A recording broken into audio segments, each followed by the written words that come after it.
एक समय होता है जब आपको लगता है कि बस थोड़ा और मेहनत कर लूं, फिर सब ठीक हो जाएगा।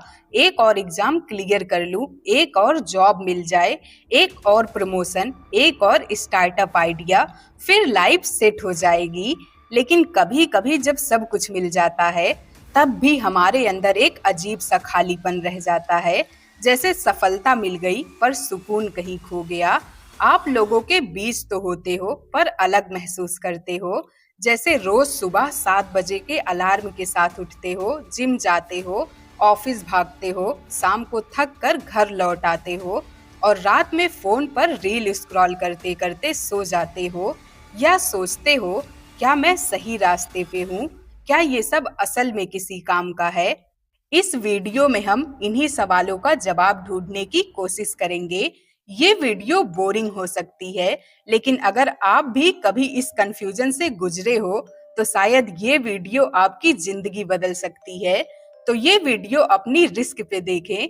ये आपको अनकंफर्टेबल फील करा सकता है, पर सत्य अनकंफर्टेबल ही होता है। तो चलिए शुरू करते हैं। तो दोस्तों, सक्सेस का मतलब क्या होता है? और मेरा सबसे पहला सवाल आपसे यही है कि ये सवाल आपने खुद से कब पूछा था? सोचिए, आज अगर आप स्कूल के किसी भी क्लासरूम में चले जाओ, वहां पर 5 साल का बच्चा भी बता देगा कि मैं बड़ा होके इंजीनियर बनूंगा, डॉक्टर बनूंगा, आईएएस ऑफिसर बनूंगा या यूट्यूबर बनूंगा। लेकिन ये सब उसने खुद नहीं डिसाइड किया, बस कहीं से सुन लिया।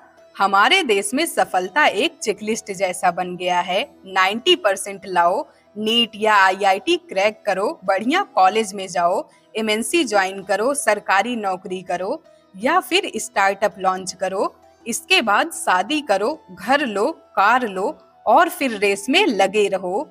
ये तो हो गई समाज की बात, लेकिन अगर हम ऑक्सफोर्ड डिक्शनरी के अनुसार देखें, तो सक्सेस का मतलब है the accomplishment of an aim और पर्पज। लेकिन प्रॉब्लम ये है कि एम आपका था ही नहीं, पर्पज किसी और ने दे दिया।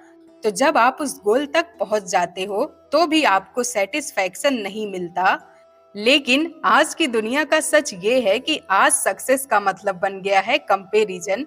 उसके पास BMW है, मुझे भी चाहिए।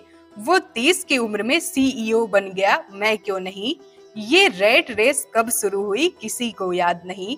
सबसे बड़ी बात, कोई ये नहीं पूछता कि मैं इस रेस में भागना चाहता हूँ भी या नहीं। आज हम सबको ये समझना होगा कि सक्सेस कोई यूनिवर्सल फार्मूला नहीं है, ये एक पर्सनल फिलॉसफी है।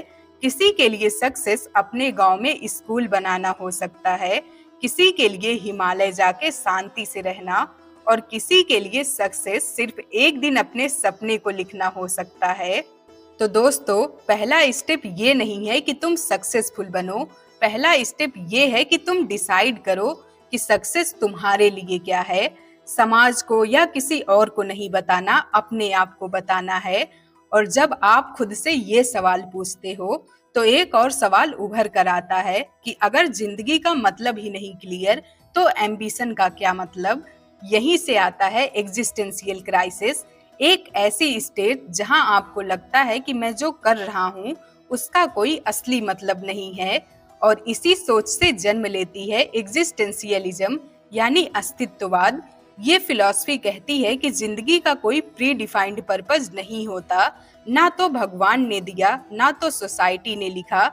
आप खुद बनाते हो अपना पर्पस, यानी आप अपनी जिंदगी के लेखक खुद हो, कोई और नहीं।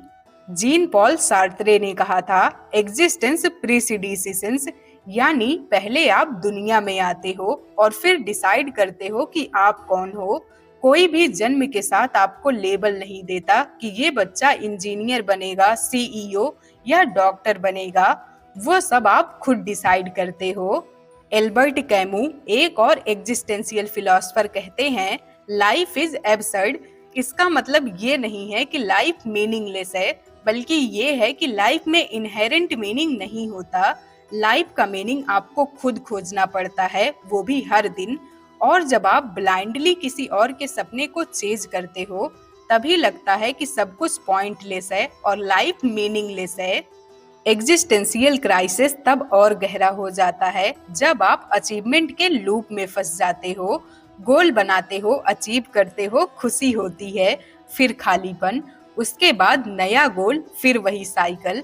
और हर बार लगता है कि अगले प्रमोशन के बाद शायद शांति मिलेगी, लेकिन नहीं मिलती। एग्जिस्टेंशियलिज्म हमें ये नहीं कहता कि सब कुछ छोड़ दो, ये कहता है रिफ्लेक्ट करो, रीथिंक करो और अपने वाई का जवाब ढूंढो। अगर आप खुद से ये सवाल पूछो कि मैं जो काम कर रहा हूँ वो क्यों कर रहा हूँ, और इसका जवाब ये मिलता है कि बस सब कर रहे हैं इसलिए, तो समझ जाओ कहीं ना कहीं कुछ मिसिंग है। एग्जिस्टेंशियलिज्म आपको डरावना लग सकता है, पर ये एक गिफ्ट है। ये आपको परमिशन देता है कि आप अपनी जिंदगी अपने हिसाब से जियो। अब बात करते हैं अचीवमेंट फटीग की, जो एक साइकोलॉजिकल बर्नआउट है। कभी आपके साथ भी ऐसा हुआ होगा, जैसे कि कल तक जिसका सपना देखा था आज वो रियलिटी है, लेकिन अब उसमें एक्साइटमेंट नहीं है। फिर नया सपना, नए गोल, फिर वही रेस, फिर वही स्ट्रगल और फिर से वही खालीपन। इसी फीलिंग का नाम है अचीवमेंट फटीग। ये उन लोगों को होता है जो कॉन्टिन्यूअसली हाई परफॉर्मेंस दे रहे होते हैं, लेकिन कभी रुक कर खुद से ये सवाल नहीं पूछते कि मैं इतना कर क्यों रहा हूँ।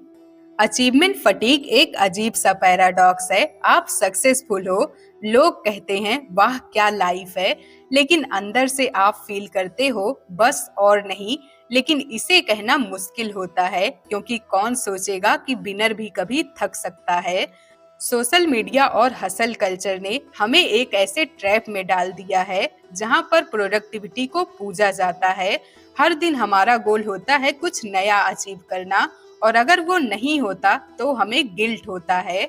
आज रेस्ट लेने का मतलब हो गया है यू आर फॉलिंग बिहाइंड। और जब आप हर वक्त आगे रहने की कोशिश करते हो, तो एक वक्त आता है जब आप इमोशनली डिस्कनेक्ट हो जाते हो। सक्सेस मिलती है पर उसमें कोई खुशी नहीं होती, अचीवमेंट मिलती है पर उसमें कोई कनेक्शन नहीं होता।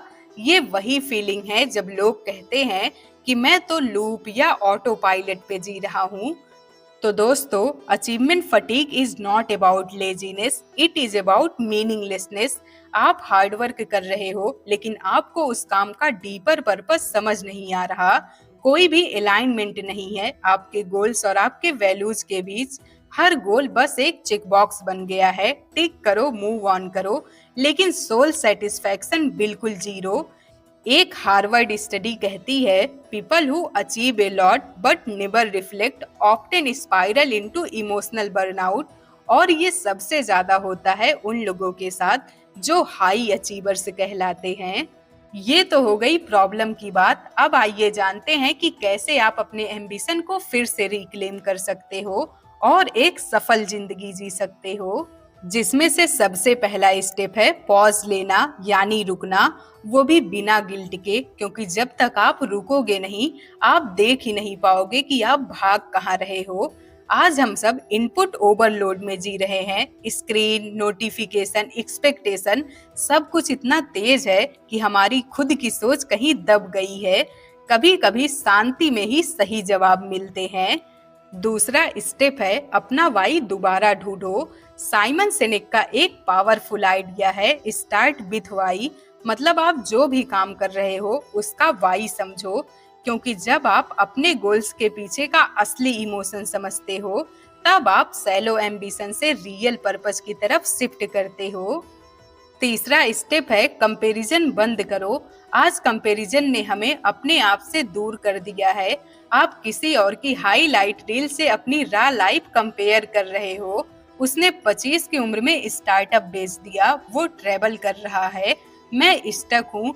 ऐसे और भी ना जाने कितने सवाल। कंपैरिजन से निकलने का एक ही रास्ता है क्लियरिटी। आपको क्या चाहिए, क्यों चाहिए, कब चाहिए। जब तक आप ये नहीं जानोगे आप कंपेयर करते रहोगे।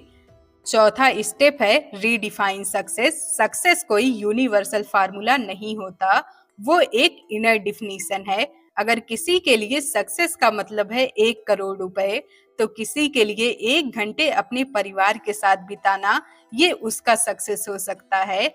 किसी के लिए एक एनजीओ चलाना, तो किसी के लिए बस शांति से एक किताब लिखना। सबका अपना अपना सक्सेस है। आपके लिए सक्सेस क्या है, अपनी डिफिनीशन खुद लिखो, क्योंकि जब तक आप किसी और के स्टैंडर्ड्स फॉलो करते रहोगे, तब तक आप अपनी जिंदगी मिस करते रहोगे। तो दोस्तों, जिंदगी सिर्फ जीतने के लिए नहीं बनी, जिंदगी समझने के लिए भी बनी है, और शायद वही समझ ही असली सफलता है। याद रखिएगा, रेस जीतने से ज्यादा जरूरी ये समझना है कि आप सही दिशा में भाग रहे हो या नहीं। आज के लिए बस इतना ही। Thank you for watching. खुद को बेहतर बनाते रहिए।